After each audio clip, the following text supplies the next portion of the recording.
Om Namo Bhagavate Ramakrishnaya. Namaste. Hi. Today I'm going to be speaking about memories.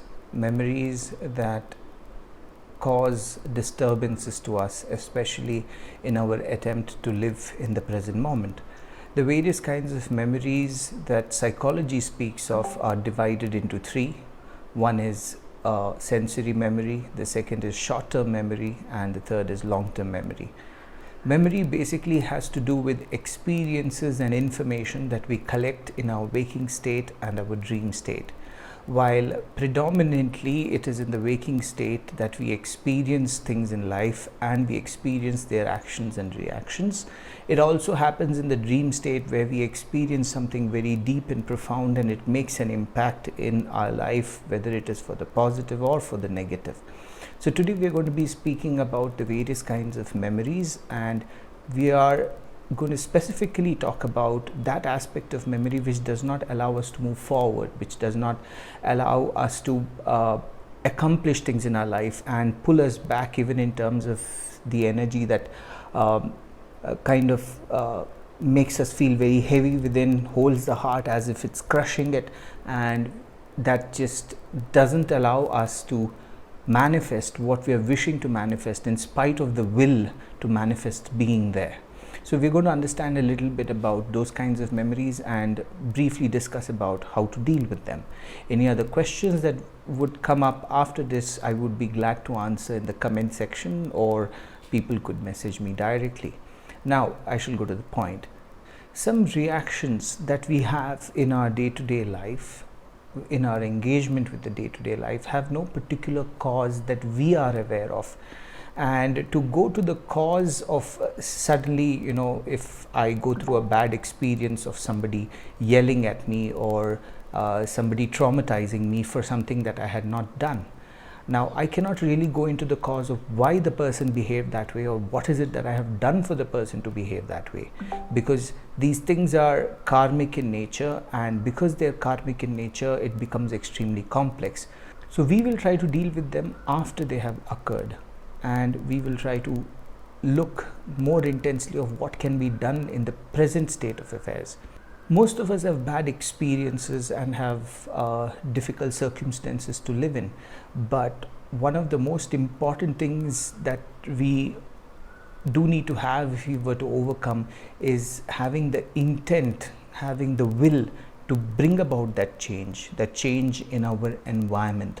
Now, this change can be of two types: the physical change that we bring in our environment, maybe moving out of a certain place or getting in touch with different people, or it can also be the mental kind of change that we get. Now, most of us do not have the capacity to deal with the experiences that we have at the mental state, and we are in an environment where the energies are such that they keep pushing us to our present state, to our memories and to our weaknesses, and we are not able to come out of it.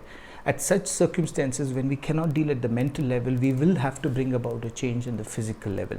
And when we say change at the physical level, it would mean changing the environment, going to a different place, or it could be also getting involved with people or ideas that are different from this present state, which can take us out of this miserable state. So we need to make that physical change. The mental change is something that we would have to do, because truly speaking, it is all in the mind, but most of us cannot reach to the core of the mind. So we would have to make an obvious expression of that change in the form of a physical environment by bringing about that change. You see, that is why people go to different scenic places, people go to mutts, ashramas, temples. Now again, many of us will not be in a position to fully change our environment or to move out of a particular place, because we are with family, we are with certain people who we are committed to, and we cannot really cut off from our environment. At that time, it will be of great benefit if we actually go out and not just cut off from this, let this be, but build up different circles, more bigger circles, wherein you can communicate and kind of gel with people that are of a higher frequency, that speak the language of positivity, that speak the language of hope. So you can do this. Change of circle has a lot of benefits. And these benefits, even in our personal life, is very interesting, because what would happen is that when we get in touch with those vibrations and when we are influenced by them, even if we have negativity at home or with the environment that we are in, our personality slowly starts to pervade with that kind of an energy which we have developed from our company with the good people, and that can slowly bring about, or that will slowly bring about, the change even in the environment that we live. But the environment of negativity, if we are there, that environment is constantly going to test us.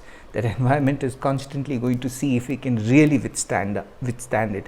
And at that time, we should not be demoralized and pull back, because it is right that the environment tests us. The environment is used to negativity in calling our memories and pushing us back in our life, and it believes that that is true. So it is going to test your newfound experience of positivity, and it is going to ensure that you can withstand it or not. And it is a good thing given for us. It is going to be a little difficult, but that struggle is worth it to bring about that change within ourselves and to put it in the environment that we're struggling with. And it is, that change is also welcome when the environment tests us to see if we are resilient to it. That makes us stronger at the core. So it has a lot of benefits, and our change, or our mixing with circles of more positive intent who allow us to move forward from our weak memories, also help us definitely in that change that we would want to bring about. This is generally for us who cannot really change our environment and go to another environment. Now, after having done that, if we can change, yes, it would be good. If we cannot, then even this method works. And once we have done that, we can now go to the change that we are seeking at the mental level. Even at the mental level, one does need a lot of association with people and ideas that are positive, beneficial, and loving in nature. He has to have a total stock of those kind of ideas in him at first. Now, while dealing with memory, there are certain points that we should understand. One thing is that memory is not a reality in the present moment. This is a fact that we have to be very, very clear about.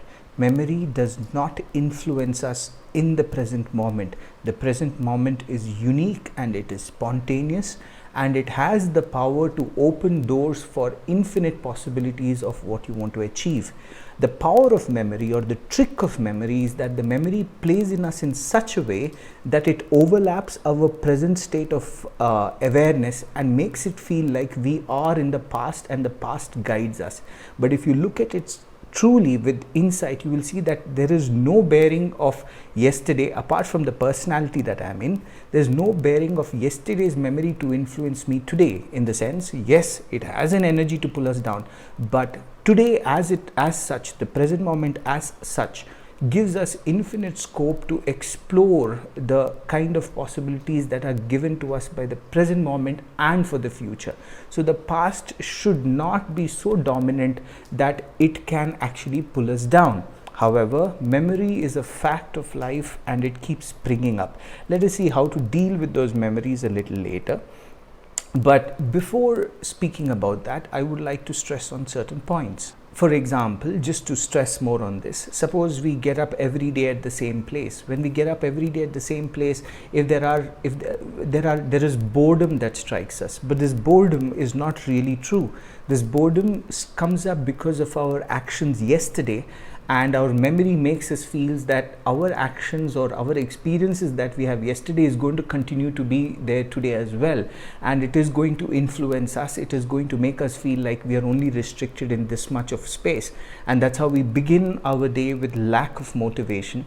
And as the day goes by, nature by itself pulls us out of this and makes us react or act according to the needs of the situation and the spontaneous occurrences that happen before our eyes. So how does nature work? Nature understands memory only in terms of what it has become today, but nature never carries the memories of yesterday and allows it to influence in a way to pull it back. Nature acknowledges that memory has made its environment what it is today, but nature every day keeps giving itself new opportunities to manipulate, to maneuver, to reinvent, to innovate our present state of existence. But as human minds, we get stuck with the fact that the memory has influenced our minds, but at the same time we feel we are trapped by them. We feel that we are a part of it, and we make our personality according to the memories that we have carried. But we should always remember that as a reality, the spontaneous present moment is open to infinite changes, and it is open to infinite possibilities. Generally, people say that life is the same, I've been doing the same things and it is just going in the same manner, but it really isn't going in the same manner. We program ourselves to take it in the same manner. Whereas if we can see, and it is definitely memories that even hold us back, that we feel that we will go in this manner only, and once we have told our mind that, it pushes us in that manner.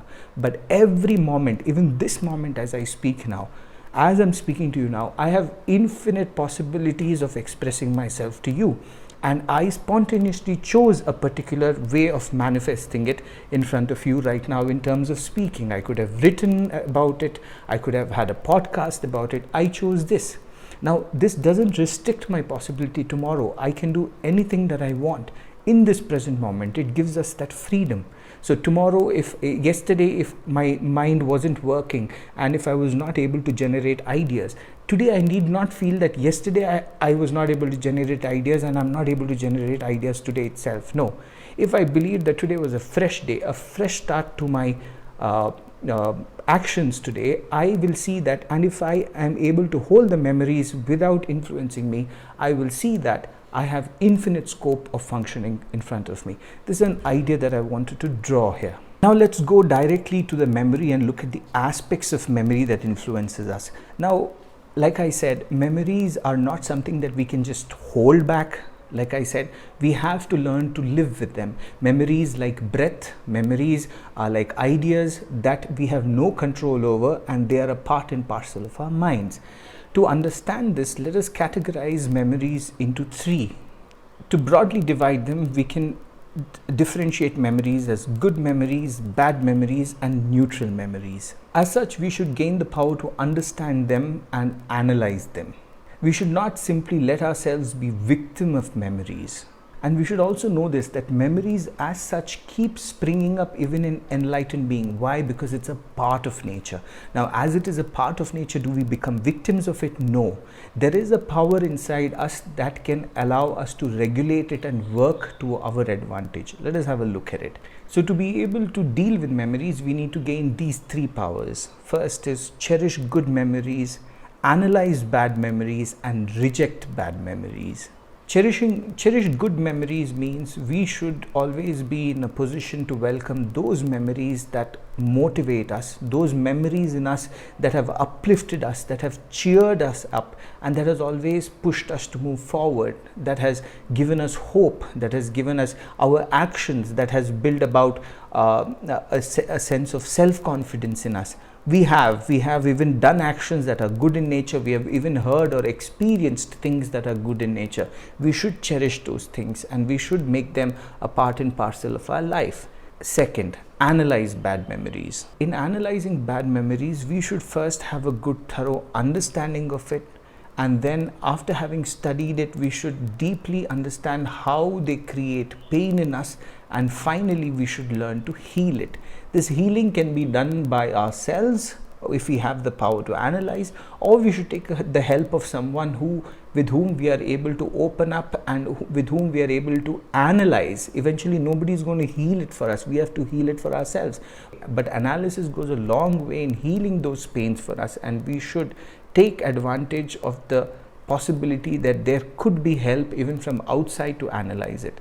So this is what it means by analyzing bad memories. Now the third one is rejecting bad memories. This is a little important. When I say reject, I do not mean not at all allow it, because they will make their presence in our lives. We know that when bad memories engulf us and when they hold us captive, we lose all power to act, we lose all power to move ourselves. It is the actual physical energy that dominates our soul, and we can never disregard that. At such times when we say reject, there should be an energy, a voice inside us which says, I reject this feeling. When I say reject, means I will not allow this feeling to dominate me. I will overcome this feeling and I will push myself and raise myself above this feeling. This sort of an auto suggestion has to be made when that energy engulfs us. We should say that this energy is not real because this energy pulls me down, but by the very law of my being, by the very law of my nature, I'm not to be pulled down, I am to be pushed forward. This kind of an auto suggestion has to be told to the mind, otherwise the mind will not listen. I do agree that we may not understand the cause for why we are suffering, but because we do not understand the cause for why we are suffering, we should not feel like we need not deal with it. We should thereby acknowledge the pain and tell ourselves that we are not going to be dominated by it. Because in reality, truly speaking, from the standpoint of what memories are supposed to do to us, what life is supposed to give us, opportunities and growth and infinite possibilities, this fact that it pulls us down is a false, is unreal, and we have to understand it from that standpoint and deal with them. As we have rejected it for the moment, we should be able to stay in that, and then we should get back at it and analyze it and deal with it. But when it engulfs us as an energy, there should be a voice which says, I reject this power of memory. But again, as I say this, the point number one of cherishing good memories is equally important, because if we do not have a stock of good memories, good experiences, and if our life has not had those kind of memories which we would cherish, we should consciously make an attempt to have good memories, to have happiness, and we should be a part and parcel of things that are positive and uplifting in nature in this world. As we do this, the mind has enough stock of these cherished memories which we enjoy, which we have triumphed over, which we have succeeded and overcome. These memories help us and give us enough courage to not just reject those memories, the third point that I said, when it engulfs us, but it also gives us the power to calm ourselves and analyze them. So, though it is the third process, it is actually dependent on the second process again of analysis. So analysis has always to be done, but for analysis to be done, we should have the power to first reject it when the energy comes. Then we should also be able to calm ourselves down, talk it out, heal it through analysis, and at the same time we should have memories. We should recall those kind of moments that have uplifted us, and we should be confident of ourselves. We should tell our mind, this is not your state of misery and struggle. You have better memories, you have lovely memories. Please recall them, please recreate them, and please relive them. This is how we deal with memories in general. So basically speaking, we understand memories, that memories are only that which recall our experiences. What we are today are because of our experiences, but memories are not meant to influence us in terms of pulling us down in our life. It is meant to give us the power to move ahead in life, and the real nature of ours of being in the present moment has no reality with memory as far as memory's influence on us is concerned. In fact, it is meant to push us forward. And having known that, when we deal with memories, we do know that even if we cherish good memories, the bad memories also spring up, but the bad memories have to be turned into that which is neutral, because I spoke of three kinds of memories again, that is good, bad and neutral. The bad should be converted to neutral and the good should be strengthened, and this is done by the three powers that we have to generate within ourselves: cherish good memories, analyze bad memories, and reject bad memories. So this much for this video. If anyone has any questions, they can place it in the comment section, and we can discuss about it.